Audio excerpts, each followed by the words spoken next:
जय हिंद। स्वागत है आपका हमारे इस यूट्यूब चैनल में जिसका नाम है ई पाठशाला सेंटर। आज का हमारा विषय है छत्तीसगढ़ पंचायती राज अधिनियम के अंतर्गत हम एमसीक्यूज़ कर रहे हैं और इस एमसीक्यूज़ का टॉपिक है पंचायत पदाधिकारियों पंचायत पदाधिकारियों की पदमुक्ति से संबंधित प्रश्न कि पंचायत पदाधिकारी कैसे कैसे अपना पद त्याग कर सकते हैं। इस संबंध में हम यहाँ पे चर्चा करेंगे, है ना। तो चलिए जल्द से शुरू करते हैं। इससे पहले यदि आपने हमारा वीडियो नहीं देखा है तो देख लीजिएगा कि लगभग हमने पंचायती राज के सारे थ्योरी क्लासेस कंप्लीट कर लिए हैं। इसके बाद केवल रिवीजन क्लास बचेगा और कुछ एमसीक्यूज़ क्लास। उसके बाद हम एक एक धारा को भी देखने वाले हैं, जो इम्पोर्टेंट धारा है, जो याद करने लायक है, जो क्वेश्चन में आ सकता है, उस धारा को भी देखने वाले हैं। तो चलिए प्रश्न शुरू करते हैं। पहला है आपका, सरपंच के विरुद्ध अविश्वास प्रस्ताव के संबंध में क्या सही नहीं है। देखिए यहाँ पे आप जब भी क्वेश्चन को पढ़ेंगे ना एग्जाम हॉल में तो उसको ध्यान से पढ़िएगा। कई बार हम लोग को गलती से किसी और को टिक कर पाते हैं। इसमें बोला है कि क्या सही नहीं है, ये वाला वर्ड आपके क्वेश्चन को उलटफेर कर सकता है। यदि आपने यहाँ तक पढ़ा कि पंचायत के सरपंच के विरुद्ध अविश्वास प्रस्ताव के संबंध में क्या सही, और आपने नहीं को ध्यान नहीं दिया तो आपका क्वेश्चन पूरा उलट पुलट जाएगा, है ना। तो इसमें हमको वही क्वेश्चन आंसर लेना है जो गलत होगा। तो चलिए शुरू करते हैं। पंचायत के प्रथम सम्मेलन, मैं थोड़ा कलर चेंज कर लूँ, ब्लैक, ठीक है। पंचायत के प्रथम सम्मेलन की तिथि से 1 वर्ष के भीतर अविश्वास प्रस्ताव पास किया जा सकता है। क्या सही है? नहीं, ये गलत है। मैंने पढ़ाया है कि पंचायत के प्रथम सम्मेलन के 1 वर्ष के बाद, 1 वर्ष के बाद लाया जाएगा, ना कि भीतर। तो ये हमारा गलत हो गया, तो ये हमारा आंसर हो सकता है। और नीचे चेक करते हैं, ठीक है। यदि उपस्थित तथा मतदान करने वाले सदस्यों के 3/4 बहुमत से पारित करना चाहिए, बिल्कुल सही है। बहुमत आपका उपस्थित तथा मतदान करने वाले के 3/4 होना चाहिए टोटल, ठीक है। क्वेश्चन यही आपको बहुत बार मिलेगा, इसको याद रखिएगा। बहुमत अब जब भी पूछेगा ना तो 3/4 ही लगाना है।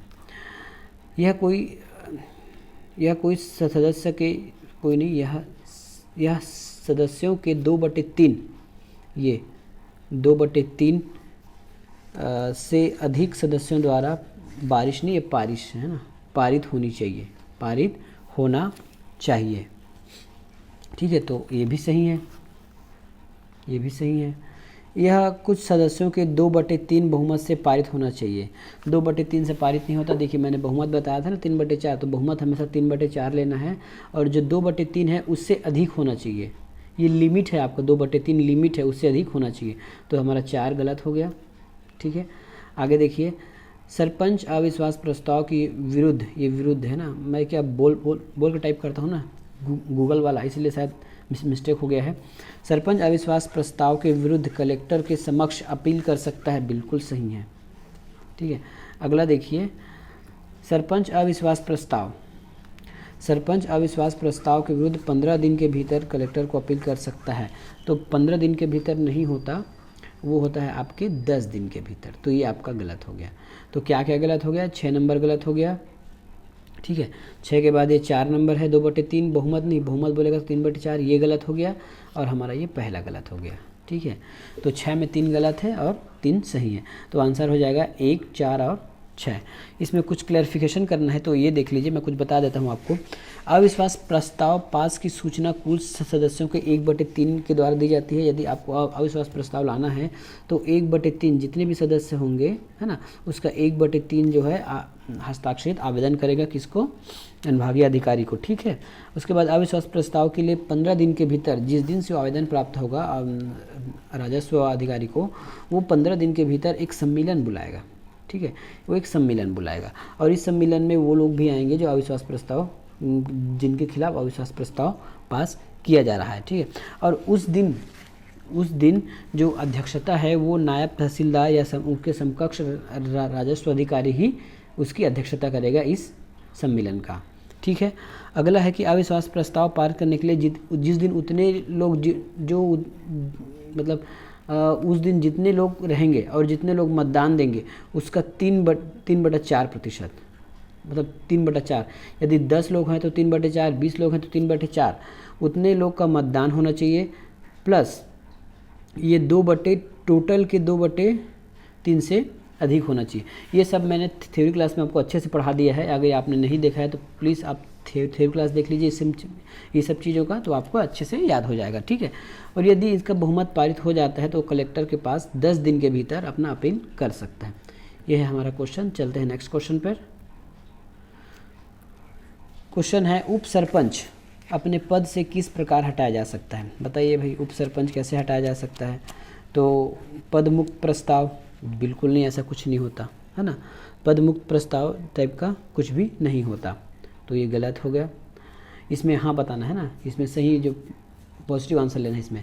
अविश्वास प्रस्ताव, बिल्कुल उप सरपंच के खिलाफ अविश्वास प्रस्ताव लाया जा सकता है। कुल सदस्यों के 2/3 बहुमत, देखिए 2/3 नहीं होता है, 3/4 बहुमत होता है, तो आपका सी गलत हो जाएगा। लेकिन इसमें सी को पता नहीं कैसे आंसर में ले लिया है। तो कुल सदस्यों का 2/3 नहीं होता है ना, बहुमत द्वारा नहीं होता, बहुमत होता है आपका 3/4। इसको पता नहीं व्यापम ने कैसे उत्तर लिया है, ये गलत उत्तर है। ये उपस्थित तथा मतदान करने वाले के 3/4, ये देखिए ये है। यदि यहाँ लिखा रहता है कुल सदस्य के 2/3 से अधिक, तब वो सही होता, ठीक है। लेकिन बहुमत शब्द यहाँ गलत हो सकता है, बहुमत द्वारा, ठीक है, उपस्थित मतदान करने वाले के। उसके बाद है कुल सदस्य के आदेश द्वारा, गलत, ये भी गलत है। उपस्थित तथा मतदान करने वाले सदस्यों के 2/3 बहुमत द्वारा, ये भी गलत है, ठीक है। तो सही एक है, लेकिन और सही ये है, लेकिन व्यापम ने इसको भी सही लिया है। कैसा नहीं है वो व्यापम जाने, क्योंकि हमने क्वेश्चन पढ़ा है कि जो बहुमत होना चाहिए 3/4 होना चाहिए, और वो जो बहुमत है वो जो कुल संख्या के 2/3 का अधिक होना चाहिए, हमने ये पढ़ा है, ठीक है, जैसे अधिनियम में लिखा है। आएगा क्वेश्चन तो आप थोड़ा देख के लगाइएगा। सरपंच के विषय में क्या सही है बताइए। उसे अविश्वास प्रस्ताव द्वारा हटाया जा सकता है, बिल्कुल हटाया जा सकता है। उसे प्रत्यावर्तित किया जा सकता है, देखिए प्रत्यावर्तित का मतलब होता है रिकॉल। मैं इस दोनों में अंतर आपको बता दूं। अविश्वास प्रस्ताव का मतलब होता है कि जैसे एक ग्राम पंचायत है ना, यहाँ पे एक सरपंच मानते हैं, तो इसके जो सहयोगीगण रहते हैं ना, पंच लोग सहयोगीगण रहते हैं, ये लोग इसमें अविश्वास प्रस्ताव पास करते हैं। मतलब ये लोग इससे सहमत नहीं होते है ना, इन पर काम के लिए इनका विश्वास नहीं रहता, तो इन पर अविश्वास मत लगा देते हैं और इसको हटा दिया जाता है। पहला तरीका तो होता है। दूसरा, इसको ग्राम पंचायत मान लीजिए, ये सरपंच है, ग्राम पंचायत में जितने लोग हैं है ना, जितने मतदाता सूची में नाम है, वो लोग इसको वापस बुलाते हैं। और वापस देखिए, ट्रिक से मैंने थ्योरी क्लास में बता दिया है, ट्रिक कैसा होता है कि वापस कौन बुलाएगा, जिसको भेजेगा, और सरपंच को भेजता कौन है चुनकर, तो ग्राम पंचायत वाले, ग्राम सभा वाले। तो ग्राम सभा के जो सदस्य हैं जिनका नाम वोटर आईडी में है, वो लोग इसको वापस भेजते हैं और वही लोग उसको वापस बुला सकते हैं, ठीक है। ये हो गया। अगला बढ़ते हैं, ये दोनों सही थे ना। सदस्यों के मांग पर यदि सरपंच 3 अवसरों पर ग्राम पंचायत की बैठकें नहीं बुलाता है तो उसको पदच्युत किया जा सकता है, ये भी सही है, ठीक है, ये भी सही है। तो ये आपका तीनों सही। और ये चौथा है, यदि 3 अवसरों पर ग्राम सभा की गणपूर्ति के लिए वह असफल होता है तो उसे पदच्युत किया जा सकता है, ये गलत है, ठीक है। यदि 3 अवसर, यदि पंचायत जो है, यदि सरपंच जो है 3 बार ग्राम सभा नहीं बुला सकता तो उसको 2 और बार समय दिया, मौका दिया जाता है। यदि वो 2 बार भी वो असफल रहता है तब उसको हटाने की प्रक्रिया शुरू की जाती है, ठीक है। ये हो गया। अगला क्वेश्चन आ रहा है, पंचायत अपना सरपंच कैसे अपना पद से हटाया जा सकता है। देखिए बार बार वही क्वेश्चन आएगा तो आपको याद भी हो जाएगा, और कुछ अलग अलग भिन्न रहता है। सरपंच कैसे अपने पद त्याग कर सकता है, तो अविश्वास प्रस्ताव द्वारा, बिल्कुल, प्रत्यावर्तन द्वारा, रिकॉलर, ठीक है। जब वह ग्राम पंचायत की बैठक न बुलाए, ऐसा नहीं हो सकता ना, ये नहीं होता। ग्राम पंचायत की बैठक के लिए एक निश्चित समय होता है। जब ग्राम पंचायत की बैठकों में 3 गणपूर्ति ना हो, तब सही है। जब ग्राम सभा के 3 लगातार बैठक गणपूर्ति ना हो, ये गलत है। जब ग्राम सभा की बैठकों में उसका अधिक विरोध हो, ये भी गलत है।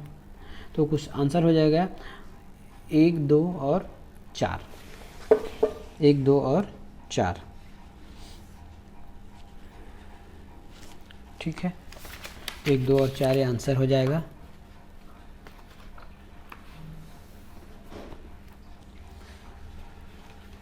अगला चलते हैं, ग्राम पंचायत ग्राम पंचायत के सरपंच को कैसे हटाया जा सकता है। देखिए अलग अलग है। तो अविश्वास प्रस्ताव द्वारा बिल्कुल, प्रत्यावर्तन द्वारा बिल्कुल हटाया जा सकता है। यदि ग्राम सभा की 5 लगातार बैठक, देखिए मैंने कहा ना कि 5 लगातार में फसल तो हटा सकता है। कलेक्टर द्वारा नहीं हटाया जा सकता। सरपंच को कलेक्टर द्वारा नहीं हटाया जा सकता। कलेक्टर के पास पावर नहीं हटाने का, जब तक कोई गलती ना करे, या फिर कोई भी अधिकारी है। और वैसे भी इसको हटाता नहीं है। यदि इसको होता है तो धारा 21 के तहत इसको हटाया जाता है। धारा 21 बोलता हूँ, धारा 40 के 39-40 के आसपास SDM हटाता है इसको। ठीक है। अगला क्वेश्चन, जनपद पंचायत अध्यक्ष के विरुद्ध अविश्वास प्रस्ताव पारित कर दे। ठीक है, पारित कर दे तो अध्यक्ष प्रस्ताव की विधि मान्यता कहाँ चुनौती दे सकता है, बताइए भाई।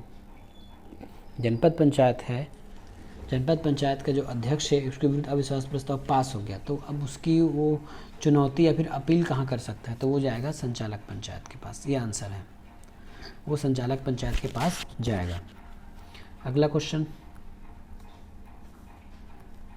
जनपद पंचायत के अध्यक्ष के विरुद्ध अविश्वास प्रस्ताव के विषय में सही क्या है।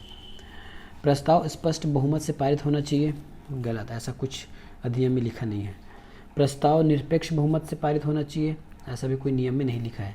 प्रस्ताव कुल निर्वाचित सदस्यों के 2/3 बहुमत से पारित होना चाहिए। बहुमत तो 3/4 होना चाहिए, यहाँ 2/3 कैसे लिखा है, देखते हैं इसको आगे, है ना। और कुछ तो होगा इसमें, पर हर बार क्वेश्चन में व्यापम यही सही ले रहा है। ठीक है, हर बार क्वेश्चन में व्यापम यही सही ले रहा है कि प्रस्ताव कुल निर्वाचित सदस्यों के 2/3 बहुमत से पारित होना चाहिए, लेकिन 3/4 हमने अभी तक पढ़ते आए हैं और व्यापम हर बार इसको सही लेके चल रहा है। ठीक है, प्रस्ताव व्यापम तथा प्रस्ताव जो उपस्थित तथा मतदान करने वाले निर्वाचित सदस्यों के 2/3 बहुमत से पारित होना चाहिए, ये भी सही ले लिया आंसर। इसमें क्या सही क्या है, ठीक है। हो सकता है ये जो आपके रहते हैं ना ऑप्शन में कुछ गलत डाल दिया रहता है, तो उसके हिसाब से इसको लिया होगा। हम यहाँ जो तथ्य सही है गलत है उसी को लेंगे। ठीक है, प्रस्ताव कुल निर्वाचित है ना, कुल निर्वाचित सदस्यों के 3/4 से, कुल निर्वाचित नहीं होता, उपस्थित तथा मतदान करने वाले होते हैं। प्रस्ताव उपस्थित तथा मतदान करने वाले निर्वाचित सदस्यों के 2/3 बहुमत से, ये 3/4 होना चाहिए। ठीक है, 3/4 बहुमत से पारित होना चाहिए, तो अब ये सही हो जाएगा। प्रस्ताव उपस्थित तथा मतदान करने वाले निर्वाचित सदस्यों के 3/4 बहुमत से पारित होना चाहिए, ये भी सही है। चलिए नेक्स्ट चलते हैं। जिला पंचायत के उपाध्यक्ष के विरुद्ध में अविश्वास प्रस्ताव के विषय में सही है। कुल सदस्य के 3/4। ठीक है, तो कुल सदस्यों के 3/4 बहुमत से पास होना चाहिए। कुल सदस्य नहीं होता, तो मतदान वाला है। यदि कुल सदस्य के 2/3 बहुमत से पारित होना चाहिए, 2/3 बहुमत से पारित होना चाहिए, उससे ज़्यादा मतलब पारित होना चाहिए, चलिए सही है। यदि यह उपस्थित मतदान करने वाले 3/4 से पारित होना चाहिए, ये भी सही है।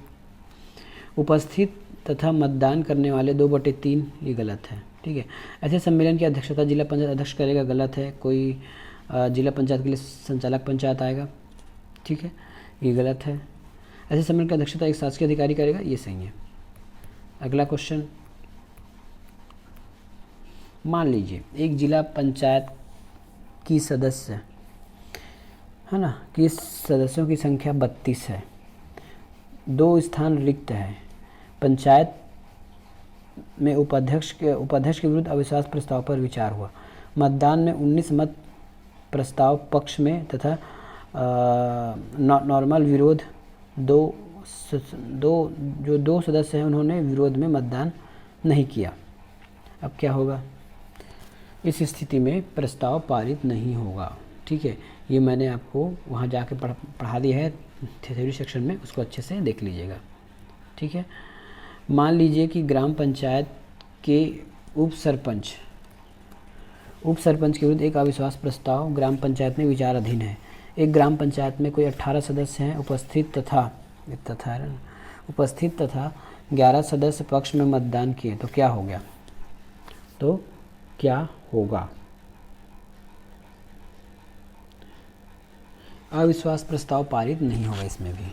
ठीक है, अविश्वास प्रस्ताव पारित आपका नहीं होगा। तो ये सब सेक्शन जो है ना, आप मैंने थ्योरी सेक्शन में अच्छे से पढ़ाया है, पूरा गुणा भाग करके, उसको आप जाके देख लीजिएगा। ग्राम पंचायत के पंच को पदमुक्त करने के विषय में क्या सही है। अब पंच को कैसे पदमुक्त कर सकते हैं। पंच को अपने पद से अविश्वास प्रस्ताव, पंच के खिलाफ अविश्वास प्रस्ताव नहीं आता। अविश्वास प्रस्ताव केवल सरपंच और उप सरपंच की बताता है। पंच को अपने पद से ग्राम सभा के बहुमत से हटाया जा सकता है, ये भी गलत है। पंच को अपने पद से ग्राम सभा की बैठक से संबंधित वार्ड से मतदाताओं के बहुमत से हटाया जा सकता है, गलत। हटाया तो इसके वार्ड से जाता है, लेकिन तरीका गलत है। पंच को अपने पद से गुप्त मतदान की विधि से संबंधित वार्ड के मतदाता से हटाया जा सकता है, ये सही है। ठीक है, अगला क्वेश्चन,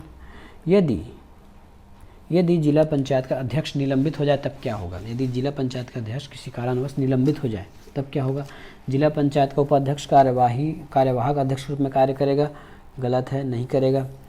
जिला पंचायत का अध्यक्ष उपाध्यक्ष अध्यक्ष बन जाएगा, ये भी गलत है। अध्यक्ष का पद रिक्त हो जाएगा, गलत, अध्यक्ष पद कभी रिक्त नहीं हो सकता। आपस में जो जितने सदस्यगण हैं उस स्थानापन्न अध्यक्ष का चुनाव करेंगे, ये मैंने अच्छे से आपको उस सेक्शन में बताया है, थ्योरी सेक्शन में। ठीक है, कि स्थानापन्न सरपंच, स्थानापन्न अध्यक्ष किसको कहते हैं, ये मैंने आगे आपके इससे पिछले वीडियो में सब कुछ बता के रखा है।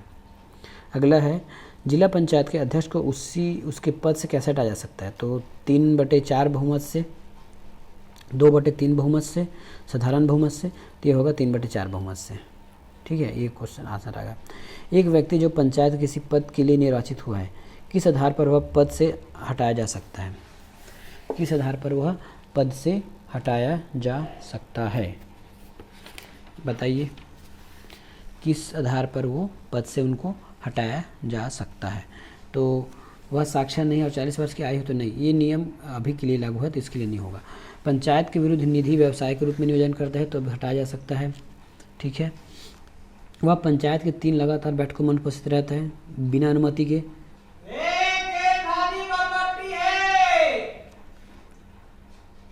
ठीक है, तो देखते हैं,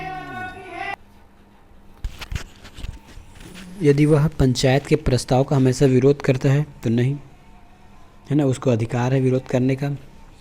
वह 6 माह से आधे से अधिक पंचायत की बैठकों में अनुपस्थित रहता है तब किसी स्थिति में हटाया जा सकता है। यदि उसने किसी शासकीय भूमि पर अतिक्रमण किया है तब हटाया जा सकता है। ठीक है, तो जहाँ जहाँ मैं राइट का निशान लगा रहा हूँ ना, वहाँ सही है, और जहाँ राइट का निशान नहीं है वो गलत है। मैंने नीचे ऑप्शन इसलिए नहीं लिया है ताकि वो फिर से कोई मतलब नहीं होता, वो टाइम पास होता है। तो जो सही है वो मैं बता देता हूँ ताकि आपको कंठस्थ हो जाए। इसको 2 से 3 बार देखेंगे तो आपको याद हो जाएगा। यदि सरपंच अपने पद से त्यागपत्र दे दे तो क्या होगा। तो उप सरपंच कार्यकाल की शेष अवधि के लिए सरपंच बन जाएगा, ऐसा बिल्कुल, ऐसा तो हमने कभी नहीं पढ़ा है। किसी पंच को सरपंच के रूप में निर्वाचित किया जाएगा, गलत। देखिए, किया जाता है निर्वाचित, लेकिन उसका नाम कुछ अलग रहता है। ठीक है, ये जो शब्द लिखा है ना, ये गलत है। प्रभारी सरपंच की नियुक्ति करेगा कलेक्टर द्वारा, ये भी गलत है। स्थानापन्न सरपंच का निर्वाचन संपन्न क्यों पंचों द्वारा किया जाएगा। देखिए, यहाँ भी बात सेम ही था कि किसी पंच को दिया जा रहा है, लेकिन उस स्थानापन्न नाम नहीं था, इसलिए वो ऑप्शन गलत हो गया। बाकी काम वही है दोनों का। सरपंच अपने पद से कैसे प्रत्यावर्तित किया जा सकता है, मतलब उसको कैसे वापस बुला सकता है। तो सबसे पहले तो ये जान लीजिए कि इसको बुलाने का काम होगा आपके ग्राम पंचायतों के द्वारा, ग्राम सभा के द्वारा। ग्राम सभा के जो लोग हैं ना, वही लोग इसको वापस बुला सकते हैं, ये आप याद रखिए। अब पढ़ते हैं। प्रत्यावर्तन की कोई प्रक्रिया तब तक प्रारंभ नहीं की जाएगी तब तक ग्राम सभा का 1/3 सदस्य द्वारा सूचना हस्ताक्षर न कर दिया जाए, है ना। और विहित है ना, वित्त नहीं होगा, ये विहित है, विहित अधिकारी को प्रस्तुत न कर दिया जाए, तो ये सही है। प्रत्यावर्तन की ऐसी प्रक्रिया जब तक प्रारंभ नहीं की जाएगी तब तक ग्राम पंचायत के 1/3 सरपंचों द्वारा सूचना, ये गलत है।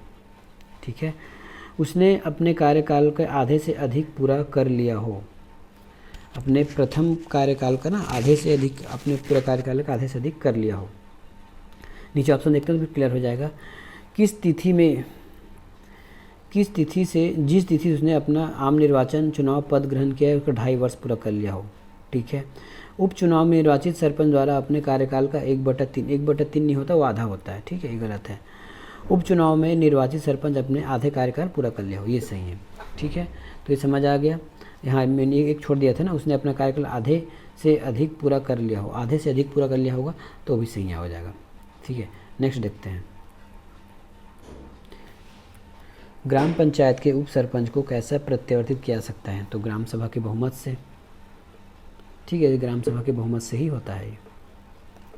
यदि कोई जनपद सदस्य उस जनपद को छोड़कर किसी दूसरे जनपद में रहना शुरू करे तो क्या होगा? कोई एक जनपद सदस्य है जो अपने ही जनपद को छोड़कर किसी दूसरे जनपद में रहना शुरू करे तो क्या होगा?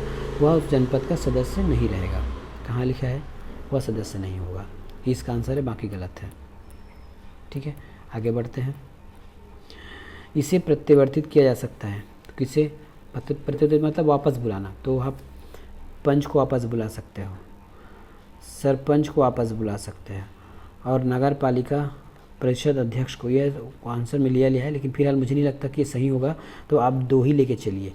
ये जो बुक में मैं देख रहा हूँ उसमें इसको भी वापस बताया जा रहा है, लेकिन मेरे ख्याल से यही होगा। ये तत्कालीन आंसर के हिसाब से होगा, फिलहाल इसको वापस नहीं बुलाया जा सकता। जिला पंचायत का उपाध्यक्ष कैसे पदच्युत मतलब पद खाली किया जा सकता है? तो एक संकल्प द्वारा, अविश्वास प्रस्ताव द्वारा, उपस्थित तथा मतदान करने वाले निर्वाचित के 3/4 सदस्यों द्वारा। तो ये सही है। कुल सदस्य के 2/3 नहीं, एक संकल्प अविश्वास प्रस्ताव द्वारा, लेकिन इसमें ये मत होना चाहिए। ठीक, आगे चलिए। अविश्वास प्रस्ताव जनपद पंचायत के अध्यक्ष के विरुद्ध पारित करने के लिए कितनी बहुमत की आवश्यकता होती है? उपस्थित मतदान करने वाले सदस्यों का बहुमत, निरपेक्ष बहुमत। ये गलत है। उपस्थित और मतदान करने वाले अभ्यर्थियों का 2/3 बहुमत, उपस्थित तथा मतदान करने वाले 3/4। ये आपका सही होगा, ये गलत है। ठीक है, आगे देखिए। ग्राम पंचायत का एक पंच है, किस तरह अपना पद से हटाया जा सकता है? पंच को हम कैसे हटा जा सकते हैं? तो अविश्वास प्रस्ताव पंच के विरुद्ध नहीं ला सकते। प्रत्यावर्तन किया जा सकता है, ग्राम सभा द्वारा नहीं, सरपंच द्वारा नहीं। तो आपका ये वाला सही है। ठीक है, अगला क्वेश्चन। इस राज्य के पंचायती राज अधिनियम 1993 की किस धारा के तहत ग्राम पंचायत के पदाधिकारियों को, ग्राम पंचायत बोल रहा है ना, याद रखिएगा, पंचायत नहीं बोल रहा है, ग्राम पंचायत बोल रहा है, तो ग्राम पंचायत के पदाधिकारियों को वापस बुलाया जाता है? तो चलिए देखते हैं। ये इसको तो काट दीजिए, वो आंसर हो नहीं सकता। धारा 21 में ना आपका अविश्वास प्रस्ताव है, धारा 21 में अविश्वास प्रस्ताव है जिसे, और धारा 21 का है, धारा 21 का में है वापस बुलाना। तो हमारा आंसर यही हो जाएगा। क्या चीज़ है? वापस बुलाने की बात कही ना, पदाधिकारी को वापस बुलाना, तो धारा 21 आंसर हो जाएगा। रही धारा 35, तो यह है जिला सदस्य अध्यक्षों को, जिला अध्यक्ष और उपाध्यक्ष को अविश्वास प्रस्ताव। फिर सुनिए 35 है जिला अध्यक्ष उपाध्यक्ष का अविश्वास प्रस्ताव, 21 है ग्राम पंचायत का अविश्वास प्रस्ताव, और धारा 28 है जनपद अध्यक्ष उपाध्यक्ष का अविश्वास प्रस्ताव, और धारा 21 का है आपका वापस बुलाना पंचायत पदाधिकारियों को। उसमें पंच और सरपंच आते हैं, इनमें से कोई नहीं, तो आंसर है ही नहीं। ठीक है, आगे बढ़ जाइए। यदि सरपंच के विरुद्ध अविश्वास प्रस्ताव पारित हो जाए तो सरपंच क्या करेगा? वह अविश्वास प्रस्ताव है ना, वह अविश्वास प्रस्ताव को वैधता चुनौती दे सकता है, बिल्कुल दे सकता है। नायब तहसीलदार के समक्ष बिल्कुल नहीं। वह अनुविभागी है ना, अनुविभागी एसडीएम के समक्ष चुनौती दे सकता है, बिल्कुल नहीं। वह कलेक्टर को चुनौती देगा। तो आपका 1 और 4 सही है। तो आज का क्वेश्चन यहीं समाप्त करते हैं, मिलेंगे जल्द ही नेक्स्ट वीडियो में। यदि आपको क्वेश्चन पसंद आ रहा होगा, वीडियो पसंद आ रहा होगा, तो ज़रूर लाइक कीजिए, सब्सक्राइब कीजिए। यदि पसंद आ रहा होगा तो ही, नहीं तो आप अपना अमूल्य समय कहीं और वेस्ट कीजिए। धन्यवाद।